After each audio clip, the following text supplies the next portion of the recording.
രാഹുൽ മാങ്കൂട്ടത്തിലിന് ഈ പറഞ്ഞ രീതിയിലുള്ള ഒരു 12,000-നും 15,000-നും ഇടയിൽ നിൽക്കുന്ന ഒരു ഭൂരിപക്ഷത്തിൽ അവിടെ ഒരു മികച്ച വിജയം ഉണ്ടാകാനുള്ള സാധ്യത എൻ്റെ ഒരു അഭിപ്രായത്തിൽ തെളിയുന്നു. അങ്ങനെ വിജയിച്ചില്ലെങ്കിൽ ഷാജൻ സ്കറിയൊക്കെ പറഞ്ഞാൽ താടിയും മേടിച്ച് മുടിയും മുട്ടയടിക്കാൻ തയ്യാറുണ്ടോ? അല്ല, അങ്ങനെ മുടിയും മുട്ടയടിക്കുന്നതല്ല. രമ്യ ഹരിദാസ് ചെയ്ത ഏതെങ്കിലും ഒരു വികസന പ്രവർത്തനത്തെ കുറിച്ചല്ല, കെ രാധാകൃഷ്ണനെ കുറിച്ചും അവിടുത്തെ നല്ല അഭിപ്രായമൊന്നും ഇല്ലല്ലോ. മാധ്യമങ്ങൾ ഒന്നടങ്കം ഇങ്ങനെ ഒരു മിഷനായിട്ട് ഏറ്റെടുത്ത് ആക്രമിക്കുകയാണ്. അപ്പോൾ പാർട്ടി സെക്രട്ടറി വന്നെന്ന് പറയാണ് മാധ്യമങ്ങളൊക്കെ പറയുന്നത് ശരിയാണ് എന്ന് പറഞ്ഞു കഴിഞ്ഞാൽ പിന്നിൽ നിന്ന് അത് വെറും ന്യായീകരിക്കലായി. എല്ലാ കാര്യത്തിലും നോക്കുക. എന്താണ് സംഭവിച്ചത്? കൊടകര ഇത്തവണ തെരഞ്ഞെടുപ്പിൽ ചർച്ച ചെയ്യപ്പെട്ടില്ല എന്ന് തോന്നുന്നു. വളരെ കാര്യമായ തോതിൽ ചർച്ച ചെയ്യപ്പെടുന്നുണ്ട്. അതില് ഈ പൂരം കലക്കിയതുമായി ബന്ധപ്പെട്ട് ജനങ്ങളുടെ മനസ്സിൽ ഇപ്പോഴും അങ്ങനെ ഒരു അന്തർധാരയും ഇല്ല. മുമ്പ് പൂരം കലക്കിന്റെ ഏറ്റവും ഒടുവിൽ വരുന്ന എന്താണ്? കൊച്ചിൻ ദേവസ്വം ബോർഡ് പറയുന്നുണ്ട് സുരേഷ് ഗോപി കൂട്ടാൻ വേണ്ടി മനഃപൂർവ്വം ഇത് ചെയ്ത് തൃശ്ശൂർ പൂരം കലക്കിയത് കൊണ്ട് മാത്രമാണ് ജയിച്ചത്. ദേവസ്വം ബോർഡ് തന്നെ പിന്നെ പറഞ്ഞു. അണ്ണാ എന്ത് പറയുന്നു? 3 തെരഞ്ഞെടുപ്പിന്റെ റിസൾട്ടാണ് നാളെ വരാൻ പോവുക. എന്താണ് അഭിപ്രായം? എൻ്റെ അഭിപ്രായത്തിൽ വയനാട് പ്രിയങ്ക ഗാന്ധി അത് കിട്ടും. ചേലക്കരയിലും പാലക്കാടും ഇടതുമുന്നണി സ്ഥാനാർത്ഥികൾ ജയിക്കും. UR പ്രദീപും ഡോക്ടർ പി സരിനായിരിക്കും വിജയിക്കുക. എന്ത് അടിസ്ഥാനത്തിലാണ് പറയുന്നത്? നേരിയ ഭൂരിപക്ഷത്തിലാണെങ്കിൽ ഇവിടെ രണ്ടിടത്തും ഇടതുമുന്നണി അതിശക്തമായിട്ട് തന്നെ പ്രവർത്തിച്ചിട്ടുണ്ട്. പിന്നെ ഭരണ നേട്ടങ്ങൾ, പിന്നെ വലതുമുന്നണി അതായത് UDF-ലേക്ക് സന്ദീപ് വാര്യർ കുടിയേറിയത്. അപ്പോൾ ചോദിക്കും, പി സരിൻ കോൺഗ്രസിൽ നിന്ന് CPM-ൽ എത്തിയില്ലേ? പക്ഷെ പി സരിൻ്റെ രാഷ്ട്രീയ നൈർമല്യം സന്ദീപ് വാര്യർക്കില്ല. പി സരിൻ്റെ ക്വാളിറ്റീസ് ഒന്നും സന്ദീപ് വാര്യർക്ക് അവകാശം. പക്ഷേ വേറൊരു പ്രശ്നമുള്ളത്, ഈ പി സരിൻ നേരത്തെ പറഞ്ഞിട്ടുള്ള അതേ ആരോപണങ്ങൾ, അതായത് കോൺഗ്രസ് പാർട്ടിയിലായിരുന്ന സമയത്ത് CPM-നെ കുറിച്ചും ഭരണത്തെക്കുറിച്ചും ഒക്കെ പി സരിൻ പറഞ്ഞിട്ടുള്ള ഇൻസ്റ്റാഗ്രാമിലടക്കം ഇപ്പോഴും നിലനിൽക്കുന്നുണ്ട്. ഇതുവരെ അതൊന്നും എടുത്ത് കളഞ്ഞിട്ടൊന്നുമില്ല. ശരിയാണ്, പി സരിൻ രാഷ്ട്രീയ ഇപ്പോൾ സന്ദീപ് വാര്യർ പറഞ്ഞതെന്ന് പറഞ്ഞാൽ എല്ലാം വർഗീയമായ വിമർശനം. ആ വിമർശനങ്ങളുടെ തലം നോക്കണം. സന്ദീപ് വാര്യർ നടത്തിയ വിമർശനങ്ങൾ എന്ന് പറഞ്ഞാൽ വർഗീയത, മുസ്ലിം വിരോധം, അല്ലെങ്കിൽ രാജ്യസ്നേഹം എന്ന് പറഞ്ഞുകൊണ്ട് കപട ദേശസ്നേഹം കാണിക്കാൻ വേണ്ടി ഉള്ള ആരോപണങ്ങളും ആക്ഷേപങ്ങളുമായിരുന്നു. പക്ഷെ അതൊരു തെറ്റായിരുന്നില്ലേ CPM ചെയ്തത്? അല്ല, സന്ദീപ് വാര്യർ നടത്തിയിരുന്നത്. ഡോക്ടർ പി സരിൻ എന്ന് പറഞ്ഞാൽ രാഷ്ട്രീയം മുന്നിൽ കണ്ട് ഒരു ആക്രമണമായിരുന്നു. ഇപ്പോൾ പിണറായി വിജയന്റെ വീട്ടുകാരെ കുറിച്ച് പറഞ്ഞിട്ടുണ്ടാകാം, പിണറായി വിജയന്റെ ഓഫീസിനെ കുറിച്ച് പറഞ്ഞിട്ടുണ്ടാകാം, അതുപോലെ പല നേതാക്കൾക്കെതിരെ CPM നേതാക്കൾ ന്യൂനപക്ഷ പ്രീണനത്തെ കുറിച്ചും പറഞ്ഞിട്ടുണ്ട്. അങ്ങനെ പറഞ്ഞിട്ടുണ്ട്. അത് പൊളിറ്റിക്സ് ആണ് പറഞ്ഞത്. ഇപ്പൊ തന്നെ മുഖ്യമന്ത്രി സാദിഖ് അലി ശിഹാബ് തങ്ങളെ കുറിച്ച് വിമർശിച്ചു. ഉടനെ UDF ക്യാമ്പ് എടുത്തത് എങ്ങനെയാണ്? അത് വർഗീയമായിട്ടാണ് ചിത്രീകരിച്ചത്. പക്ഷേ അത് ആക്ച്വലി പൊളിറ്റിക്കലാണ്. ഒരു പാർട്ടിയുടെ സംസ്ഥാന പ്രസിഡന്റിന് നേരെയാണ് CM പറയുന്നത്, നിങ്ങൾ വർഗീയ ഏകീകരണം നടത്തി, നിങ്ങൾ എന്താണ് തീവ്ര സ്വഭാവമുള്ള സംഘടനകളെ കൂടെ നിർത്തി അങ്ങനെ പെരുമാറുന്നു, അത് ശരിയല്ല എന്ന് പറയുമ്പോൾ അതിന് രാഷ്ട്രീയ മാനത്തിനപ്പുറം അവർ പറയുന്നത് വർഗീയമാനമാണ്. അതിനെ ചെറുക്കാനാണ് സുപ്രഭാതത്തിലും സിറാജിലും ഒക്കെ പരസ്യം കൊടുത്തത്. കാരണം UDF ഈ വർഗീയതയാണ് പ്രചരിപ്പിക്കുന്നത്. അത് തുറന്നു കാട്ടണം. സമൂഹത്തിന് മുന്നിൽ അത് തുറന്നു കാട്ടാനുള്ള ഉത്തരവാദിത്വം ഇടതുമുന്നണിക്കുണ്ട്. പക്ഷെ അതൊരു തെറ്റായി പോയില്ലേ? ഒരു തെറ്റായ ഒരു പ്രവണതയല്ലേ അത്? ആ രീതിയിൽ ഒരു വർഗീയ പ്രീണനത്തിന് വേണ്ടി നടത്തിയ, അല്ലെങ്കിൽ വർഗീയ പ്രീണനം തന്നെയാണ് അതിന്റെ ലക്ഷ്യം. കാര്യം സന്ദീപ് വാര്യർ പറഞ്ഞിരിക്കുന്ന എല്ലാ വാക്കുകളെയും, സന്ദീപ് വാര്യർ അതുവരെ മതപരമായി പറഞ്ഞ, വർഗീയമായി പറഞ്ഞ പല കാര്യങ്ങളെയും ഒരു തെരഞ്ഞെടുപ്പ് അടുത്തിരിക്കുന്ന സമയത്ത്, നിശബ്ദ പ്രചരണം നടക്കുന്ന സമയത്ത് ഈ രീതിയിൽ ഒരു പത്രങ്ങളിലൂടെ പരസ്യം ചെയ്യുക എന്ന് പറഞ്ഞാൽ അതൊരു തെറ്റല്ലേ? അതൊരു വർഗീയ പ്രീണനം തന്നെയാണ് എന്ന് ചിന്തിക്കേണ്ടി വരും. അല്ല, അതിന്റെ കാരണമുണ്ട്. ഇപ്പോൾ ഒരു തരത്തിൽ അല്ലെങ്കിൽ മറ്റൊരു തരത്തിൽ UDF CPM-നെ ശക്തമായി കടന്നാക്രമിക്കുന്നു. എന്തൊക്കെ പറഞ്ഞാലും പി സരിന്റെ സ്ഥാനാർത്ഥിത്വം ഉൾപ്പെടെയുള്ള കാര്യങ്ങളിൽ CPM-നെ ആക്രമിച്ചുകൊണ്ടിരിക്കുന്നു. സന്ദീപ് വാര്യർ മറുകണ്ഠം ചാടി. ഇലക്ഷൻ 5 ദിവസം മുന്നെയാണ് സന്ദീപ് വാര്യർ കോൺഗ്രസിലേക്ക് കുടിയേറുന്നത്. ഇപ്പോഴത്തന്നെയും കെ മുരളീധരനും രമേശ് ചെന്നിത്തല ഉൾപ്പെടെയുള്ള ആളുകൾ അത്ര ദഹിച്ചിട്ടുമില്ല. പല നേതാക്കൾക്ക് അത്ര ഇഷ്ടപ്പെട്ടിട്ടുമില്ല. സന്ദീപ് വാര്യർക്ക് ഇത്രയും പ്രൊമോഷൻ കൊടുക്കണമെന്നൊക്കെ ചിന്തയുമുണ്ട്. ഇപ്പോൾ സന്ദീപ് വാര്യരെ ഇത്രയും വർഗീയത പറഞ്ഞ ഒരാളാണ് UDF-ൽ നിൽക്കുന്നത്. UDF-ലേക്ക് വന്നു, അയാളെ പൂമാലിട്ട് സ്വീകരിച്ചു, പാലക്കാട് ഇത്രയധികം സ്വീകരണം നൽകുന്നു. ഇത് സാധാരണ ജനങ്ങൾ അറിയണ്ടേ? പ്രത്യേകിച്ച് അവിടുത്തെ 20% വോട്ടർമാർ മുസ്ലിങ്ങളാണ്. അപ്പം മുസ്ലിങ്ങൾ ഇത് അറിയണം. ഇങ്ങനെ ഒരാളെയാണ് ഇവർ ഒപ്പം കൂട്ടിയിരിക്കുന്നത്. സരിനെ ചേർത്തതുപോലെ അല്ല സന്ദീപ് വാര്യർ വരുമ്പോൾ ഉണ്ടാകുന്നത്. സന്ദീപ് വാര്യർ വർഗീയ ആസ്പെക്ടിലൂടെ ജനങ്ങൾ തീർച്ചയായിട്ടും അതാ ഞാൻ പറഞ്ഞത്. സിമ്പിളായിട്ട് പറഞ്ഞാൽ ഒരു ന്യൂനപക്ഷ പ്രീണന നയം എടുത്തു. പ്രീണനം എന്ന് പറയുന്നതിനേക്കാൾ നല്ലത് ഒരു ന്യൂനപക്ഷങ്ങൾ കൃത്യമായി ഇത് അറിയണം. പത്രം വായില്ല, അതിനെ വെറുതെ ബോധവൽക്കരണം എന്ന് പറയുന്ന ചെറിയൊരു വാക്കിൽ ഒതുക്കാൻ പറ്റുന്നതാണോ? ആ കറക്റ്റ് ടൈമിൽ, അല്ലെങ്കിൽ ഇതിനു മുമ്പ് തന്നെ ഈ രീതിയിലുള്ള ഒരു പ്രവർത്തനം LDF-ന്റെ ഭാഗത്തുനിന്ന് ഉണ്ടാകണമായിരുന്നു. 5 ദിവസം മുമ്പ് സന്ദീപ് വാര്യർ വരും. പിന്നെ നിശബ്ദ പ്രചരണം നടക്കുന്ന ആ സമയത്ത് പരസ്യം കൊടുക്കുന്നു. ഇത് ഒരു തെറ്റായ പ്രവണതയല്ലേ? തീർച്ചയായിട്ടും അതൊരു ഇലക്ഷൻ സ്ട്രാറ്റജിയാണ്. ഓക്കെ, ഇലക്ഷൻ സ്ട്രാറ്റജിയിൽ അത്ര ആളുകൾക്ക് ഇത് വിവരം എത്തണം. അപ്പോൾ കുറച്ച് വോട്ടുകളെങ്കിലും ഒരു 10,000 പേര് പത്രം വായിക്കുമെങ്കിൽ ഒരു 1000 വോട്ടെങ്കിലും തിരിച്ച് CPM വരണം. അല്ലെങ്കിൽ CPM ലഭിക്കേണ്ട വോട്ടുകൾ ചിഹ്ന ഭിന്നമായി പോകും. മുസ്ലിം സമുദായം എല്ലാവരും മുസ്ലിം ലീഗിന് വോട്ട് ചെയ്യുന്നവരല്ല, ഈഴവ സമുദായം എല്ലാവരും UDF വോട്ട് ചെയ്യുന്നവരല്ല. അപ്പോൾ ഇങ്ങനെ സാമുദായിക സ്പർദ്ധ പെരുപ്പിച്ച് കാണിച്ച് CPM ഒറ്റപ്പെടുത്താൻ, ഇടതുമുന്നണിയെ ഒറ്റപ്പെടുത്താൻ നടത്തിയ ശ്രമത്തിനെ പ്രതിരോധിക്കുക എന്ന് പറയുന്നത് ഒരു രാഷ്ട്രീയ പാർട്ടി ഇടതുമുന്നണിയെ അവിടെ ഒറ്റപ്പെടുത്തുക എന്ന് പറഞ്ഞാൽ നമുക്കറിയാം, കഴിഞ്ഞ ചേലക്കരയിലെയും വയനാട്ടിലെയും തെരഞ്ഞെടുപ്പിന്റെ അതേ ദിവസം തന്നെ EP ജയരാജന്റെ ഒരു പുസ്തകം പുറത്തു വരുന്നു, ആത്മകഥ. അത് ഉള്ളി തൊലിക്കുന്നത് പോലെ തൊലിച്ചു നോക്കി വന്നപ്പോ അല്ല, പക്ഷെ വേറൊരു പ്രശ്നം, ആ തെരഞ്ഞെടുപ്പിന് ശേഷമാണ് ഉള്ളി തൊലിക്കുന്ന പോലെ ആയിപ്പോയത്. അത് ആ തെരഞ്ഞെടുപ്പ് നടക്കുന്ന അതേ ദിവസം തന്നെ ഏറ്റവും കൂടുതൽ ചർച്ച ചെയ്യപ്പെടുന്നത് അതിനെ കുറിച്ച് തന്നെയാണ്. അവിടെ ഭരണവിരുദ്ധ വികാരത്തെ കുറിച്ച് അദ്ദേഹം പറയുന്നുണ്ട്, അദ്ദേഹത്തെ പാർട്ടി ഒഴിവാക്കിയതിനെ കുറിച്ച്, സരിന്റെ രാഷ്ട്രീയ പ്രവേശനത്തെ കുറിച്ച് പറയുന്നുണ്ട്. തീർച്ചയായിട്ടും അതുകൊണ്ടാണ് പറയുന്നത് ഇലക്ഷൻ ദിവസം ആത്മകഥയിലെ ഒരു ഭാഗവും പിന്നെ എഴുതി ചേർത്ത ഒരു ഭാഗവും കൂടി പുറത്തു വിട്ടതിന് പിന്നിൽ ഗൂഢാലോചനയുണ്ടെന്ന് CPM EP ജയരാജനും MV ഗോവിന്ദനും ഒക്കെ പറയാൻ കാരണം തന്നെ അത് കൃത്യസമയത്ത് പൊട്ടിച്ചു എന്നാണ്. അതെ, പിന്നെ അത് അന്വേഷിച്ചു വന്നപ്പോൾ എന്താണ് DC ബുക്സിലെ ഉദ്യോഗസ്ഥർ മാനേജ്മെന്റ് തലത്തിലുള്ള ആളുകൾ പറയുന്നു അങ്ങനെ ഒരു പുസ്തകം വന്നിട്ടില്ല, ഇവിടെ നിന്ന് ലീക്ക് ചെയ്തിട്ടില്ല. EP ജയരാജൻ അത് തെരഞ്ഞെടുപ്പിന് ശേഷമാണ്, പോളിംഗ് ദിവസം അത് പൊട്ടിച്ചതിന് പർപ്പസ്ഫുള്ളി പൊട്ടിച്ചതാണെന്ന് അറിയാം, പാർട്ടിക്കും അറിയാം. അത് ഗൂഢാലോചനയുടെ ഭാഗമായിട്ട് നടന്നത്. ഇതിന് ശേഷമാണ് ചർച്ച ചെയ്യപ്പെട്ടത്. അതായത് ഈ പറയുന്ന തെരഞ്ഞെടുപ്പിന് തൊട്ട് ശേഷമാണ്. അല്ല ശ്രീനാഥ്, ഇപ്പോ ഒരു സംഭവം നടന്ന ശേഷമല്ല അതിനെ കുറിച്ച് ചർച്ച വരും. അതാ പറഞ്ഞത്. പക്ഷെ ആ ഒരു ആത്മകഥ വരാൻ പോകുന്നു എന്ന് പറഞ്ഞാൽ മുന്നേ ജനങ്ങളെ അത് ബോധ്യപ്പെടുത്താൻ സാധിച്ചു. കാര്യം നമുക്കറിയാം, കേരളത്തിൽ പൊതുവിൽ ഇപ്പോൾ ഒരു ഭരണവിരുദ്ധ വികാരമുണ്ട്. അത് കഴിഞ്ഞ ലോക്സഭാ തെരഞ്ഞെടുപ്പിൽ നമ്മൾ നേരിട്ട് കാണുകയും ചെയ്തതാണ്. അപ്പൊ അതിനുശേഷം നടക്കാൻ പോകുന്ന ഒരു ഉപതെരഞ്ഞെടുപ്പ്, ഈ ഉപതെരഞ്ഞെടുപ്പിൽ ഷാഫി പറമ്പിൽ മത്സരിച്ച സ്ഥലത്ത് കാഫിർ വിവാദം ഉണ്ടാക്കുകയും അവിടെ ഒരു വർഗീയ പ്രീണന നയം എടുക്കുകയും ചെയ്തൊരു പാർട്ടിയാണ് ഇടതുപക്ഷം. അങ്ങനെ പറയുന്നത് ഇടതുപക്ഷമാണെന്ന് പറയുന്നത്, അതിന് തെളിവുകളൊന്നും വന്നിട്ടില്ല. തെളിവുകൾ വന്നിട്ടില്ല എങ്കിൽ പോലും ആ രീതിയിൽ വളച്ചൊടിക്കപ്പെട്ട ഒരു സാധനം എല്ലാത്തിലും. ഇപ്പോൾ എന്താണ് ഫലമുള്ള മാവിനെ കല്ലേറുണ്ടാകുന്ന അല്ല ഞാൻ പറയുന്നത്, CPM ഇപ്പോൾ CPM ഇങ്ങനെ പോകാവൂ, ഇങ്ങനെ നടക്കാവൂ, ഇങ്ങനെ കമ്മ്യൂണിസ്റ്റുകാർ ഇങ്ങനെയാണ് എന്ന് ഒരു അലിഖിതമായ ഒരു സംഭവം എല്ലാ മലയാളികളും എല്ലാ മാധ്യമ പ്രവർത്തകരും ഞാൻ പറഞ്ഞു അത്തരം ചിന്തകൾ ഈ ഇലക്ഷനിൽ ബാധിക്കില്ല. കാരണം സർക്കാർ അത്രമാത്രം വികസന പ്രവർത്തനം ചെയ്തിട്ടുണ്ട്. നീതി ആയോഗിന്റെ പ്രായോഗികമായ എത്ര അവാർഡുകൾ ഇപ്പൊ തന്നെ മറൈറ്റൈം സംഭവം, ഈ അതുപോലെ തന്നെ ലൈഫ് മിഷൻ, അങ്ങനെ ഒരുപാട് നല്ല കാര്യങ്ങൾ. പക്ഷേ അതിനകത്ത് വേറൊരു പ്രശ്നം, വയനാടിന്റെ കാര്യം നോക്കുക. വയനാട്ടിൽ കേന്ദ്ര സഹായം ലഭിച്ചിട്ടില്ല. കഴിഞ്ഞ ദിവസം MP എല്ലാവരുടെ യോഗത്തിൽ മുഖ്യമന്ത്രി പറഞ്ഞത് അവർ അക്ഷരം പ്രതി അംഗീകരിക്കുക. ആകെ ഒരു MP മാത്രമാണ് ജയിച്ചു പോയിട്ടുള്ളത്, K രാധാകൃഷ്ണൻ മാത്രം. ഈ K രാധാകൃഷ്ണന്റെ കാര്യം പറഞ്ഞപ്പോൾ ചേലക്കര എന്ന് പറഞ്ഞാൽ പരമ്പരാഗതമായി UDFന്റെ വോട്ട് ബാങ്ക് ആയിരുന്നു. അത് അവിടെ UDF ആണ് ജയിച്ചിരുന്നത്. K രാധാകൃഷ്ണനാണ് അവിടെ നിന്നിട്ട് അതിന് ആ മണ്ണിനെ ചുവപ്പിക്കുന്നത്. 25 വർഷക്കാലമായിട്ട് ഇടതുപക്ഷത്തിന് അനുകൂലമാക്കി തീർക്കുന്നത്. ആ സ്ഥലത്ത് UR പ്രദീപും ഇത് പട്ടികജാതി പട്ടികവർഗ ക്ഷേമ ബോർഡിന്റെ ഒക്കെ ഡയറക്ടർ സ്ഥാനത്തിരുന്നു. പട്ടികജാതിക്കാരെ ഒരുപാട് സഹായിച്ചിട്ടുള്ള ആളാണ്. അപ്പോൾ ഒരു സംവരണ മണ്ഡലമാകുമ്പോൾ അത്തരത്തിൽ K രാധാകൃഷ്ണനെ പോലെ തന്നെ ആ മേഖലയിൽ അത്രയും പ്രവർത്തിച്ച് പരിചയമുള്ള ഒരാളിനെയാണ് CPM നിർത്തുന്നത്, UR പ്രദീപിനെ. പിന്നെ ഈ ഭരണത്തോടുള്ള അനിഷ്ടം രമ്യയ്ക്ക് വോട്ടായി മാറുമെന്നൊക്കെയുള്ള പ്രവചനം വരുന്നുണ്ട്. ചെറിയ ഭൂരിപക്ഷത്തിലെങ്കിൽ രമ്യ വിജയിക്കും. അതവിടെ സാധ്യമല്ല. 30,000 വോട്ടിന്റെ ഭൂരിപക്ഷത്തിലാണ് K രാധാകൃഷ്ണൻ ജയിക്കുന്നത്. അത്രയും വോട്ട് ഒറ്റയടിയിൽ ചോർന്നു പോകുമോ? അല്ല, ഇവിടെ വേറൊരു പ്രശ്നം, ഈ രമ്യ ഹരിദാസിന്റെ അവർക്ക് ആ മണ്ഡലത്തിലുള്ള ഒരു പ്രാമുഖ്യമുണ്ട്. കാര്യം കഴിഞ്ഞ തവണ അവർക്ക് മണ്ഡലത്തിലുള്ളവർക്ക് കൂടുതൽ രമ്യ ഹരിദാസിനെ അറിയാം, UR പ്രദീപിനെയും അറിയാം. കാര്യം ഒരു തവണ അദ്ദേഹം MLA ആയിട്ടുമുണ്ട്. അപ്പൊ ആ സാഹചര്യത്തിൽ ആണെങ്കിൽ പോലും രമ്യ ഹരിദാസിന് അനുകൂലമായ ഒരു കാറ്റ് അവിടെ വീശുന്നുണ്ട്. പൊതുവിൽ പറയുന്ന ഒരു കാര്യം, ഒന്ന് ഈ നേരത്തെ സൂചിപ്പിച്ച പോലെ ഭരണവിരുദ്ധ വികാരം. അതായത് ഭരണവിരുദ്ധ വികാരം ഒന്ന് കഴിഞ്ഞിട്ട് 2024 തന്നെയാണ് നമ്മുടെ ലോക്സഭാ തെരഞ്ഞെടുപ്പ് നടക്കുന്നത്. അതിന് തൊട്ട് പിന്നാലെയാണ് ഈ വന്നിരിക്കുന്ന ഉപതെരഞ്ഞെടുപ്പും വരുന്നത്. അപ്പൊ എന്ത് തന്നെയായിരുന്നാലും ഈ വരുന്ന 2-3 മാസം കൊണ്ട് ഒരിക്കലും 7 മാസം കൊണ്ട് സർക്കാരിന് എതിരായി ഉണ്ടായ ഈ ഒരു ഇത് മാറില്ല.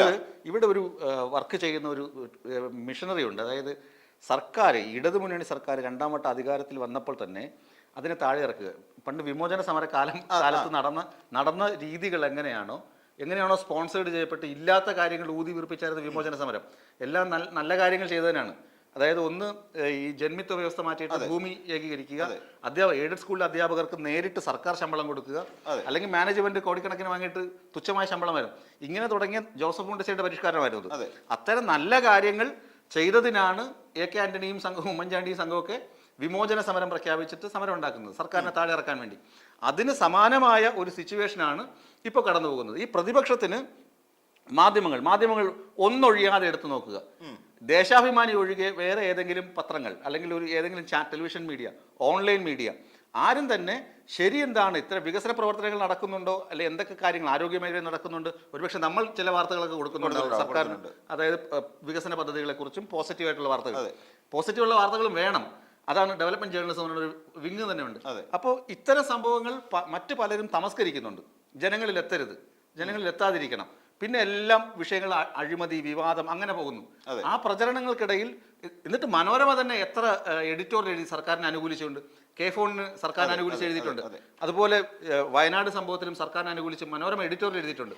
അതൊക്കെ നോക്കുമ്പോൾ സർക്കാർ നല്ല കാര്യം ചെയ്യുന്നുണ്ട്. പക്ഷെ അത് മറച്ചു പിടിക്കുക, തെരഞ്ഞെടുപ്പിൽ നേട്ടമുണ്ടാക്കുക, സർക്കാരിനെ നാണങ്ങൾ ക്ഷീണിപ്പിക്കുക, ആ തരത്തിൽ അത് നേരത്തെ പറഞ്ഞ പോലെ പി സരിന് വേണ്ടി പിന്നെ LDF എന്താണോ ചെയ്തത് ഇലക്ഷൻ സ്ട്രാറ്റജി എന്നുള്ള നിലയിൽ തന്നെ കാണാം. പക്ഷേ പെട്ടി വിവാദവുമായി ബന്ധപ്പെട്ട് എന്തൊഴിവുകഴിവാണ് LDFിനെ സംബന്ധിച്ച് പോലീസുകാർക്കും കിട്ടില്ലേ ഇൻഫർമേഷൻ, ഫേക്ക് അതെ. ഇൻഫർമേഷൻ. പക്ഷെ അതിന് പോലീസുകാർക്ക് വിവരം കിട്ടി, അവിടെ ഇങ്ങനെ എന്താണ് എങ്ങനെ ആ വിവരം ചോരുന്നു? VD സതീശൻ പറഞ്ഞ പോലെ MP രാജേഷിനും അളിയനും കൂടെ ചേർന്നിട്ട് ഒപ്പിച്ചു വെച്ച പണിയായതെന്ന് പറയുന്നത്. പാതിരാത്രിയിൽ ഒരു സംഘം വനിതാ പ്രവർത്തകർ താമസിക്കുന്ന ഒരു പ്രതിപക്ഷ നേതാവിന്റെ റോൾ എന്താണ്? പ്രതിപക്ഷത്തിൽ ഇരുന്നുകൊണ്ട് ഭരണപക്ഷത്തെ ആക്രമിക്കുക. അതൊക്കെ നമുക്ക് പറയാമെന്നുള്ള ഇതിൽ സ്വയം അപഹാസ്യരായത് ഇടതുപക്ഷം തന്നെയല്ലേ? ഇല്ല, ആസൂത്രണം. അത് അപഹാസ്യരാത് ഇടതുപക്ഷമല്ല. പോലീസുകാർ റിയലായിട്ട് ചെക്ക് ചെയ്തിട്ട് വേണം റെയ്ഡ് നടത്താൻ. കൃത്യമായിട്ട് കിട്ടിയ വിവരം ശരിയാണോ?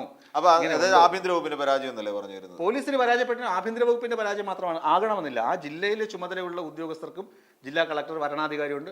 അവരുടെ ആ മിഷനറി പ്രവർത്തിക്കേണ്ടത് അങ്ങനെയാണ്, കൃത്യമായിട്ട് നോക്കി കണ്ടു ചെയ്യാൻ. ഇത് ജനങ്ങളിലേക്ക് അല്ലാതെ ഇപ്പോൾ CPM നേതാവ് തന്നെയാണ് ചോർത്തി കൊടുത്തെന്നിരിക്കട്ടെ, ഒരു CPM നേതാവ് പറഞ്ഞു കഴിഞ്ഞാൽ എടുത്തു ചാടി കോൺഗ്രസ്സുകാരുടെ മുറികൾ തല്ലിപ്പൊളിച്ച് പരിശോധിക്കും.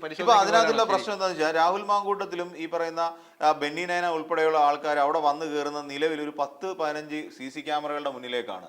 ഈ പണം കടത്തി എന്ന് പറയപ്പെടുന്ന ആൾക്കാർ ആണെങ്കിൽ ഇത്രയും ക്യാമറകൾ ഇരിക്കുന്നത് മണ്ടന്മാരാണോ? ഈ വിഷയത്തിൽ മാത്രമല്ല ശ്രീനാഥെ, മറ്റു പല വിഷയങ്ങളിലും കേരള പോലീസിന് ഒരുപാട് വീഴ്ച സംഭവിച്ചിട്ടുണ്ട്. അതെല്ലാം ആഭ്യന്തരമന്ത്രിയുടെ അത് തലേ കെട്ടി വെക്കപ്പെടുകയാണ്.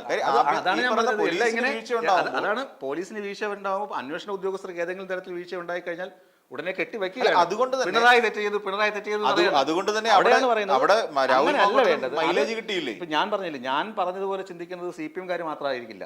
അല്ലെങ്കിൽ ബഹുഭൂരിപക്ഷം ആളുകളിൽ ഒരു വോട്ടർമാർ, അതായത് തിരിച്ച് കൃത്യമായിട്ട് CPM-ന് വോട്ട് ചെയ്യുന്നവർ, ഇടതുമുന്നണിക്ക് വോട്ട് ചെയ്യുന്നവർ, അവരുടെയൊക്കെ ഒരു കോർഡിനേഷൻ ഇതിനകത്ത് ശക്തമായുണ്ട്. കാരണം അത്രയും സർക്കാർ വിരുദ്ധ വികാരം കുത്തിപ്പൊക്കുന്നത് ഒരു പ്രത്യേക അജണ്ടയുടെ ഭാഗമായിട്ടാണ്. ഈ സംഭവം വേറൊരു കാര്യം പറഞ്ഞുതരാം. രാഹുൽ മാങ്കൂട്ടം അത് അദ്ദേഹത്തിന്റെ പ്രചരണമാണല്ലോ. ഇപ്പോൾ ഡോക്ടർ പി സരിന് ഒരു പ്രതികൂല ഘടകമായി എനിക്ക് തോന്നിയിട്ടുള്ളത് അദ്ദേഹത്തിന്റെ ചിഹ്നമാണ്. സ്റ്റെതസ്കോപ്പ് ആയിരുന്നു അദ്ദേഹത്തിന്റെ ചിഹ്നം. സ്വതന്ത്ര സ്ഥാനാർത്ഥിയായത്, ഇടത് സ്വതന്ത്രനായിട്ടാണ് അദ്ദേഹം മത്സരിച്ചത്. പക്ഷെ പാർട്ടി ചിഹ്നം കൂടി സരിൻ ഉണ്ടായിരുന്നുവെങ്കിൽ കഴിഞ്ഞ 3 തെരഞ്ഞെടുപ്പുകളിലും ഇവിടെ CPM-ന് ഇല്ല. ആലോചിച്ച് നോക്കണം. മുമ്പ് CPM ആയിരുന്നു. കഴിഞ്ഞ 3 തെരഞ്ഞെടുപ്പുകളായിട്ട് ഷാഫി പറമ്പിൽ ലീഡ് ചെയ്യുന്നുണ്ട്. ശ്രീധരൻ മത്സരിച്ചപ്പോൾ പാലക്കാട് ഷാഫി പറമ്പിൽ ലീഡ് കുറേ കഴിഞ്ഞത് 3000 ചില്ലോന വോട്ടേ ഉണ്ടായിരുന്നുള്ളൂ കഴിഞ്ഞ തവണ. അപ്പോൾ C കൃഷ്ണകുമാർ എന്ന് പറയുന്ന BJP സ്ഥാനാർത്ഥി അവിടെ വരുന്നുണ്ട്. അവിടെ വോട്ടിംഗ് പാറ്റേൺ നോക്കുകയാണെങ്കിൽ നഗരസഭയിലാണ് കൂടുതൽ വോട്ട് പോൾ ചെയ്തിട്ടുള്ളത്. അപ്പോൾ BJP കുറേ അധികം വോട്ട് പിടിക്കും. കോൺഗ്രസിനും കിട്ടേണ്ട വോട്ടുകൾ കിട്ടും. പക്ഷേ ഈ 4 സ്ഥലത്ത് നിന്ന് കൃത്യമായ വോട്ട് പോളിംഗ് സരിന് ലഭിച്ചിട്ടുണ്ട് എന്നാണ് ലഭ്യമാകുന്ന സൂചനകൾ. അതുകൊണ്ട് ചേലക്കരയിൽ UR പ്രദീപ് ജയിക്കുന്നത് പോലെ തന്നെ പാലക്കാട് അവിടെ ജയിക്കുന്ന പോലെ തന്നെ പറയാൻ പറ്റില്ല. അവിടെ നമുക്ക് അത്ര ഉറപ്പൊന്നുമില്ല. അവിടെ രമ്യ ഹരിദാസിന് തന്നെ വളരെയധികം പ്രാധാന്യമുള്ള ഒരു മണ്ഡലമാണത്. മണ്ഡലക്കാർക്ക് കഴിഞ്ഞ MP ആയിട്ട് വളരെ ചിരപരിചിതയായ ഒരാൾ തന്നെയാണ് രമ്യ ഹരിദാസ്. ഏതെങ്കിലും ഒരു വികസന പ്രവർത്തനത്തെ കുറിച്ചല്ല, ഈ പട്ടികജാതി കെ രാധാകൃഷ്ണനെ കുറിച്ചും അവിടുത്തെ അഭിപ്രായമൊന്നും ഇല്ലല്ലോ. കെ രാധാകൃഷ്ണൻ നടത്തിയ ഒരു ഒറ്റ കാര്യം പോരെ കെ രാധാകൃഷ്ണന് എല്ലാ കാലത്തും കേരള കോളനി എന്ന വാക്ക് ഉപയോഗിക്കാതിരിക്കുക. അത് മാത്രം മതിയല്ലോ വികസനത്തിന്റെ അല്ല, അദ്ദേഹത്തിന്റെ ദീർഘവീക്ഷണത്തിന്റെ നവോത്ഥാന കാഴ്ചപ്പാടിന്റെയും. പക്ഷെ അതേ നവോത്ഥാന കാഴ്ചപ്പാടുകൾ ഈ വരാൻ പോകുന്ന UR പ്രദീപ് എന്ന് പറയുന്ന ആള് മുന്നോട്ട് കൊണ്ടുപോകാൻ യാതൊരു സാധ്യതയില്ല. തീർച്ചയായിട്ടും അങ്ങനെയാണ് ചെയ്യുക. അദ്ദേഹത്തിന് അതിന്റെ പ്രശ്നം എന്ന് പറഞ്ഞാൽ ഈ കെ രാധാകൃഷ്ണൻ മുന്നോട്ട് കൊണ്ട് കെ രാധാകൃഷ്ണന്റെ വ്യക്തിപരമായ ആശയങ്ങളല്ല, CPM-ന്റെ നിലപാടാണത്.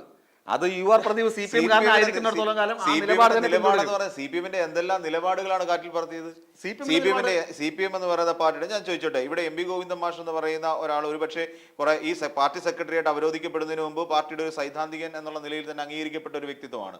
ഇന്ന് ആ വ്യക്തി തന്നെ വെറും ഈ പാർട്ടി നടത്തുന്ന അല്ലെങ്കിൽ സർക്കാർ നടത്തുന്ന പല അഴിമതികളെയും അല്ലെങ്കിൽ സർക്കാർ നടത്തിക്കൊണ്ടിരിക്കുന്ന പല കെടുകാര്യസ്ഥതയും മന്ത്രി ന്യായീകരിക്കാനല്ലാതെ അദ്ദേഹത്തിന് കഴിയുന്നില്ല എന്നുള്ളത് വാസ്തവമാണ്.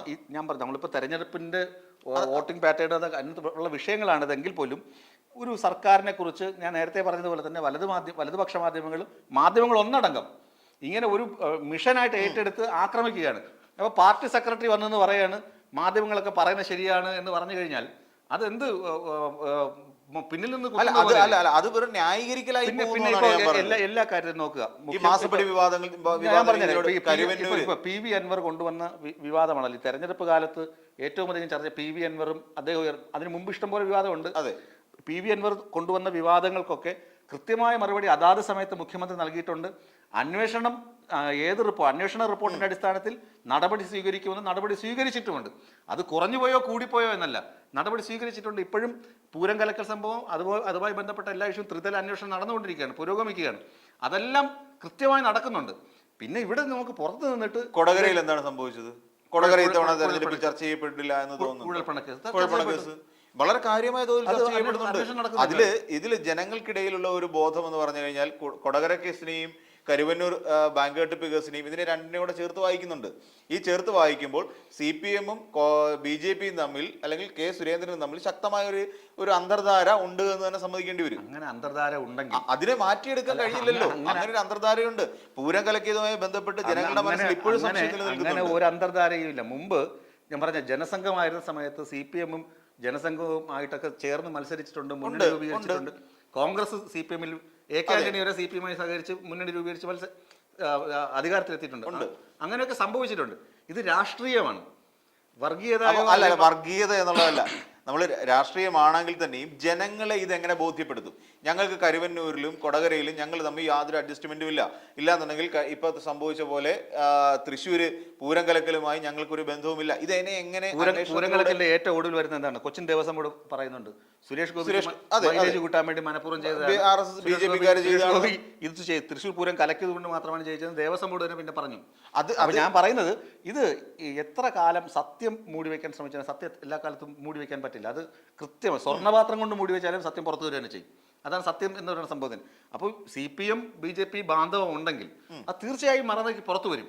പക്ഷെ CPM-ന് അങ്ങനെ ഒരു അജണ്ട ഇപ്പോഴില്ല. CPM-ന് നേരത്തെ ലീഗിനെ കൂടെ കൂട്ടണമെന്ന് ആഗ്രഹം ഉണ്ടായിരുന്നു.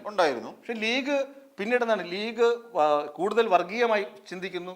അപ്പോൾ ലീഗിനെ അകറ്റി നിർത്തുന്നതാണ് നല്ലത്. ഇത് ഇന്നും തന്നെ തുടങ്ങിയതല്ല. 1980-കളിലാണ് ബദൽരേഖ കാലത്ത് മുതലേ ഈ ചർച്ചയുണ്ട്, ഈ ലീഗിനെ കൂടെ കൂട്ടണമോ വേണ്ടയോ എന്നൊക്കെ. അപ്പോൾ ഞാൻ പറഞ്ഞു വരുന്നത്, ഇത്തരം വിവാദങ്ങളും സംഭവങ്ങളും ഒക്കെ ഒരു സൈഡിൽ നടക്കും. പക്ഷേ വോട്ട് പോളിംഗ് എന്ന് പറയുമ്പോൾ അതൊരു വികാരമാണ്, വൈകാരികമാണ്. അപ്പോൾ ഈ പിണറായി സർക്കാരിന് ശക്തി പകരണം എന്ന ആഗ്രഹമുള്ള ആളുകൾ കൃത്യമായും ചേലക്കരയിലും പാലക്കാടും ഇടതുമുന്നണി സ്ഥാനാർത്ഥി പിണറായി സർക്കാർ തുടരരുത് എന്ന് ആഗ്രഹിക്കുന്ന ഒരുപാട് പേരുണ്ട്.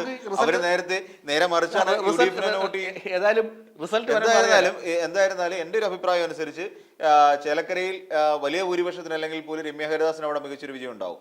അതോടൊപ്പം തന്നെ ഈ കഴിഞ്ഞ കാലങ്ങളിൽ പാലക്കാട് നടന്നിട്ടുള്ള എല്ലാ സംഭവങ്ങളെയും ഭരണവിരുദ്ധ വികാരം കൂടി ഉൾക്കൊള്ളിച്ചുകൊണ്ട് അവിടെ രാഹുൽ മാങ്കൂട്ടത്തിലിന് ഈ പറഞ്ഞ രീതിയിലുള്ള ഒരു 12,000-നും 15,000-നും ഇടയിൽ നിൽക്കുന്ന ഒരു ഭൂരിപക്ഷത്തിൽ അവിടെ ഒരു മികച്ച വിജയം ഉണ്ടാകാനുള്ള സാധ്യത എൻ്റെ ഒരു അഭിപ്രായത്തിൽ തെളിയുന്നു. അങ്ങനെ വിജയിച്ചില്ലെങ്കിൽ ഷാജൻ സ്കറിയൊക്കെ പറഞ്ഞാൽ താടിയും അടിച്ച് മുടിയും മുട്ടയടിക്കാൻ തയ്യാറുണ്ടോ? അല്ല, അങ്ങനെ താടിയും മുടിയും മുട്ടയടിക്കുന്നതല്ല. ഏതായാലും നമുക്ക് നാളെ അറിയാം. നാളെ 11 മണിയോടുകൂടി തന്നെ ഇലക്ഷൻ്റെ റിസൾട്ട് കൃത്യമായി അറിയാൻ കഴിയും. ആര് ജയിക്കും ആര് തോൽക്കുമെന്നൊക്കെ അപ്പോൾ അറിയട്ടെ.